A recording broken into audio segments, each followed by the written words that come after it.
زکات دینی کس کو ہے؟ دینی تو ہے پر دینی کس کو ہے؟ اس کے لیے علماء نے کہا کہ بالخصوص کوشش کریں اور ڈھونڈیں اور تلاش کریں جو مستحقین زکات ہے۔ آج کے دور میں تو 2 نمبر فقیر اتنے ہو چکے ہیں کہ لاکھوں کا ان کا اپنا بیلنس ہے اور حلیے ان کے فقیروں والے۔ اور بالخصوص آج کے دور میں جو بات کرنا چاہتا ہوں کہ جو مدارس ہیں ان کو زکات، ہمارے مدارس بڑے مفلوج ہو چکے ہیں، اللہ کے مہمان بیٹھے اور ترس رہے روٹی کے ٹکڑوں، اللہ کے دین کے سیکھنے والے بیٹھے ہیں اور ان کی نظریں ہیں کہ کسی گھر میں کوئی ختم آ جائے تو ہمیں بھی ڈھنگ کا کھانا نصیب ہو جائے۔ مدرسے کی دال کھا کھا کے پریشان ہو چکے ہیں بچے۔ ان اللہ کے دین کے وفاداروں کی خدمت کریں۔ حضور تاجدار کائنات نے فرمایا کہ جو بندہ کسی عالم دین کو ٹوٹا ہوا قلم لے کے دے، کیا لے کے دے؟ ٹوٹا ہوا قلم، صحیح قلم نہیں، اس کے پاس اتنی توفیق تھی، اس کا تو قلم تھا، ٹوٹا ہوا قلم اس نے دے دیا، یا حضور نے فرمایا کسی عالم دین کو وضو کروا دے، کیا کروا دے؟ وضو کروا دے۔ تو میرے کریم آقا صلی اللہ علیہ وسلم نے فرمایا کہ وہ 1000 راتوں کی عبادت سے افضل ہے۔ آپ کسی دین کے سپاہی کو 1 روپیہ دے دیں، 2 دے دیں، 10 دے دیں، 100 20 دے دیں، آپ اسے ایک اچھا لباس پہنا دیں۔ بچوں کے مدرسوں کے کپڑے بچوں کے دیکھتے ہیں پھٹے ہوئے کپڑے، وہ لوگوں کے بچوں کو دیکھتے ہیں ترستے ہیں، اور پھر ان کے دل کے اندر بھی احساس ندامت پیدا ہوتا ہے کہ یار ہم دین پڑھ رہے ہیں، ہمارے پھٹے ہوئے کپڑے ہیں، یہ دنیا کے اسکولوں میں بچے پڑھتے ہیں، ان کے بہترین یونیفارم ہیں، ان کے امامیں دیکھتے ہیں پھٹے ہوئے پرانے امام ہیں، ٹوپیاں پرانی ہیں۔ کبھی کوشش کریں نا، کبھی احساس پیدا کریں نا اپنے اندر بھی، آ کے کسی مدرسے کے استاد سے پوچھیں قاری صاحب آپ کے پاس کتنے بچے ہیں؟ وہ کہے جی 20 بچے ہیں۔ آپ انہیں کہے قاری صاحب صبح 20 ٹوپیاں نہیں لا کے دوں گا، صبح نئے 20 امامیں لا کے دوں گا، صبح 20 نئے کپڑے لا کے دوں گا، سوٹ لا کے دوں گا۔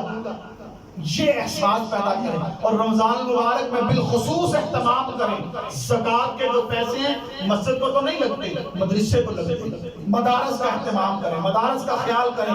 آج ہمارا دین ہم سے ڈیمانڈ کر رہا ہے، ہم سے تقاضا کر رہا ہے، اور یہ سب سے بڑا احتجاج ہے۔ موقع پہ بات آ گئی ہے اور میں کر دینا چاہتا ہوں، یہ سب سے بڑا احتجاج ہے کسی بھی یورپ کے ملک کے خلاف اور گستاخان رسول کے خلاف، جو حضور کے خاکے شائع کرتے ہیں، جو دین کا مذاق اڑاتے ہیں، جو اسلام میں طعن و تشریح کرتے ہیں، ان کے لیے جو سب سے بڑا احتجاج ہے وہ یہ ہے کہ آپ اپنے بچوں کو مدرسوں میں داخل کروائیں، انہیں دین دار بنائیں۔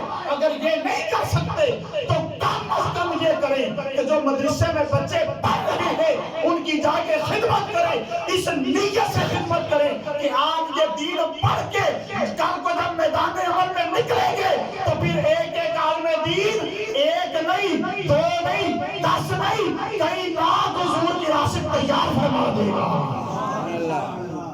کئی لاکھ راسد تیار فرما دے گا۔ پھر دین کو جب ضرورت پڑے گی نا تو پھر جناب والا دیہڑی دار اکٹھے نہیں کرنے پڑیں گے، بریانی کی دیگ پہ لوگوں کو لے جا کے کسی جناب دھرنے میں نہیں بٹھانا پڑے گا، پھر لوگوں کے دلوں میں خود جذبہ پیدا ہوگا۔ اور یہ کیسے پیدا ہوگا؟ جب ہم دین داروں کے ساتھ محبت کریں، پیار کریں گے۔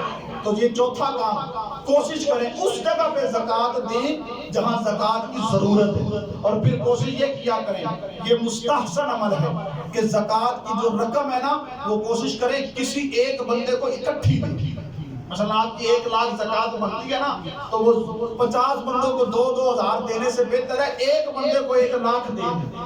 آپ کہیں گے جی میں تو 50 بندوں کو دینا چاہتا ہوں، کیا زکوٰۃ ادا نہیں ہوگی؟ زکوٰۃ ادا ہو جائے، مگر ایک بندے کو 1 لاکھ دینے سے کیا ہوگا؟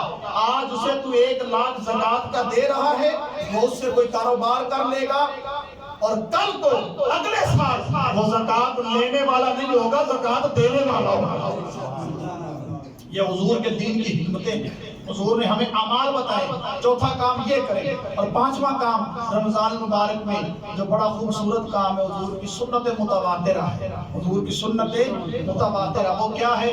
آخری عشرے میں اعتکاف کریں۔ میں یہ آج اس لیے سارا کچھ بیان کر رہا ہوں کیونکہ اگلے جمعے کا میرا جو موضوع ہے وہ جنگ بدر کے حوالے سے، اس سے اگلے جمعے کا جو موضوع ہے وہ قرآن پاک کی عظمت کے حوالے سے، اور پھر رمضان مبارک میں ان چیزوں کو بیان کرنے کا وقت نہیں ملنا، اس لیے میں آج بیان کر رہا ہوں کہ پانچواں کام جو کرنا ہے مستحسن جو عمل ہے حضور کی سنت متواترہ ہے، آخری عشرے میں اعتکاف کرنا۔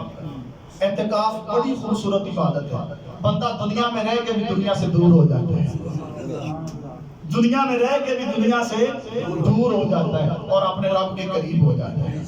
جب بندہ ایک خیمے کے اندر بیٹھا ہے، آنکھوں سے آنسو جاری ہیں اور دل کے اندر اس کے اپنے اعمال ہیں کہ میں نے کس طرح اپنے آپ کو دھوکہ دیا ہے، اپنے رب کے ساتھ میں نے جو ہے نا وہ وعدہ وفا نہیں کیا، اور پھر اس بند کمرے کے اندر اس خیمے کے اندر بیٹھ کے جب رات کو روتا ہے اور رو کے پھر اپنے آنسوؤں سے اپنے نامہ اعمال کو دھوتا ہے نا، تو پھر میرے رب کی ذات بڑی خوش ہوتی ہے، پھر اللہ اس بندے پہ راضی ہو جاتا ہے۔ اور پھر سب سے بڑی جو بات ہے حضور نے فرمایا آخری عشرے میں 5 راتیں ایسی ہیں جن میں سے ایک شب قدر ہے، ایک شب قدر ہے، یقین کریں ہے،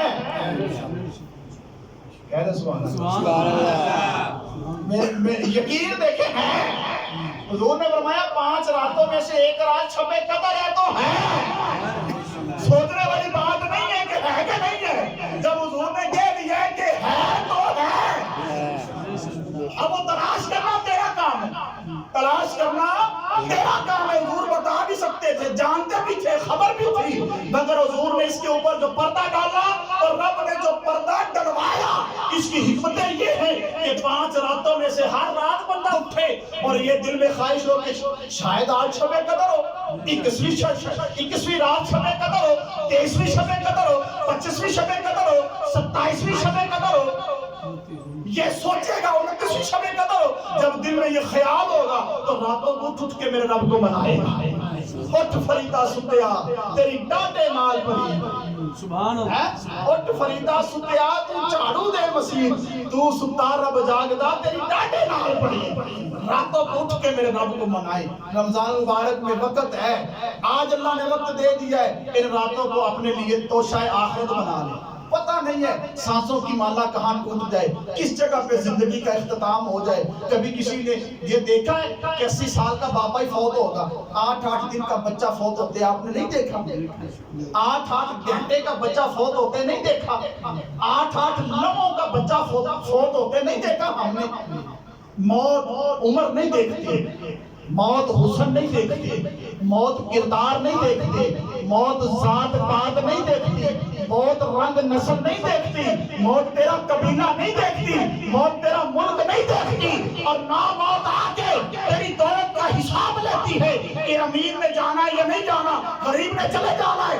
موت نے آنا ہے تو آ جانا ہے، پر موت جب آئے گی تو جو ایمان والا ہوگا جب جائے گا نا تو چہرے پہ مسکراہٹ ہوگی اور خیال یہ ہوگا کہ میں اپنے یار سے ملاقات کے لیے جا رہا ہوں۔